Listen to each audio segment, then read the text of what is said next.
This is a completely fictional story. What would happen if Hollywood went too far?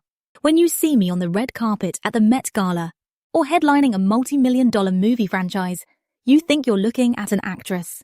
You're not. You're looking at a brand that generates 9 figures a year.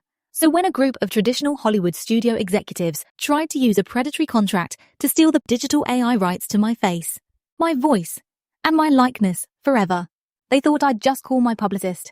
Instead, I used my own tech team to hijack their network and delete their entire upcoming cinematic slate. Most people don't realize that in modern entertainment, top-tier celebrities aren't just employees. We are tech ecosystems. Over the last 3 years, I secretly funded and developed a proprietary, hyper-secure digital vault. It holds the absolute highest grade AI models of my voice, my physical data, and my digital twin, completely protected by biometric encryption. It was designed so that I control my image forever. But the old money studio moguls at Omnia Media didn't like that. During negotiations for a massive landmark 3-picture deal, their legal team slipped a hidden, predatory, perpetual digital usage clause into a 300-page contract. They weren't just hiring me to act. They were executing a hostile corporate takeover of my digital identity. If I signed, they would own the right to generate my face in movies, video games, and commercials for the next 100 years, without paying me a single cent. They thought I was just a young starlet who trusted her managers and didn't read the fine print. They were about to find out how expensive that mistake was going to be. The confrontation went down on a Friday afternoon on the top floor of their Beverly Hills headquarters. The CEO of Omnia Media, a notoriously ruthless executive named Arthur Vance, sat across from me with a smug smile. He slid the signature page forward. "Just a formality, Zendaya," Arthur said, tapping the desk. "We've already greenlit the first $150 million budget. We just need your signature to lock in the franchise." I leaned back, sliding the contract back toward him. "I read Section 14, Arthur. You're trying to permanently clone my likeness. The answer is no. Remove the clause or I walk." Arthur's smile instantly turned ice cold. He gestured to his lead attorney, who brought up a secondary document on the boardroom projector. "I'm afraid you can't walk, dear. Look closely at your distribution agreement from your last indie project. We quietly acquired that production company last month. Under the legacy distribution clauses, if you refuse this flagship deal, we have the rights to freeze your existing royalties, block your upcoming releases, and tie you up in litigation for the next decade. We will drain your capital and halt your career. You sign the paper, or we bury you." They truly believed they had trapped me. They thought an actress would panic at the threat of a blacklisting. But they forgot that while they were playing old-school Hollywood politics, I was running a modern tech operation.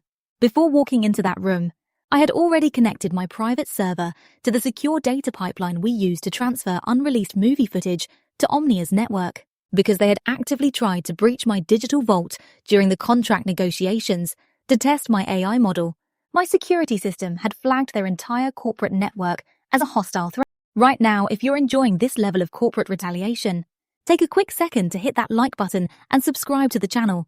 It helps the algorithm immensely, and we have wild twists coming up right now. With Arthur still staring at me smugly, I pulled out my phone and sent a single text to my lead engineer. "Execute diagnostic quarantine." By withdrawing my authorized digital signature from their database, my system triggered an automatic security lockdown across Omnia's cloud servers. Because their distribution network was completely integrated with our media pipeline, the baseline security protocol treated Omnia's entire server farm as an active breach.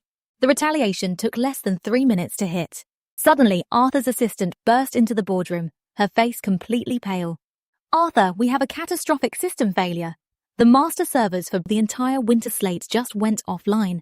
The unreleased trailers, the final digital masters, the CGI renders, everything is being locked behind an unreadable encryption loop. We can't access any of our major upcoming releases." Arthur jumped out of his chair, his eyes wide with fury. "Olivia, what the hell did you do? Did you hack us?" "I didn't hack anything, Arthur," I said calmly, standing up and adjusting my jacket. "Your legal team tried to forcefully pull data from my digital vault to verify my identity for your clause. My system saw it as an unauthorized cyber attack and isolated the source. Since your entire upcoming slate is hosted on the same network architecture, your own servers quarantined themselves. I told you, I control my engine. Arthur was practically shaking, his billionaire composure entirely shattered. Undo it. We are losing millions. Every hour the servers are down. We will remove the clause. We will give you full creative control. Just give us the encryption override. The override can only be generated through a completely restructured corporate partnership, I replied coldly. The price just went up, Arthur. If you want my digital signature to unlock your network, I want 50% ownership of the production company you just bought out. A complete release from the legacy contract, and a direct cut of your studio's gross distribution revenue. That's corporate extortion, he screamed. No, I smiled, walking toward the boardroom doors. It's just show business. By the time Omnia's legal team signed the emergency restructuring paperwork to save their multi-million-dollar winter releases, the power dynamic had completely shifted. I didn't just protect my digital likeness. I forced one of the biggest studios in Hollywood to hand over a massive chunk of their own production assets. It has been a few weeks since that boardroom ambush. I am currently sitting in a beautiful luxury villa in the south of France, reviewing the financial reports for my newly acquired production company. Arthur Vance was quietly forced into early retirement by his board of directors for gross negligence and exposing the studio to massive security risks. His inner circle of old money Hollywood elites has been furious, claiming that threatening an entire studio's release schedule over a standard contract dispute is purely malicious. They say a mature professional would have let the lawyers handle it over a few years, but as I look out over the Mediterranean, I just laugh. They wanted to see if a young actress could handle the brutal reality of major studio leverage. It turns out I can. They just didn't realize that in the modern world, the talent doesn't just play the character, we own the code.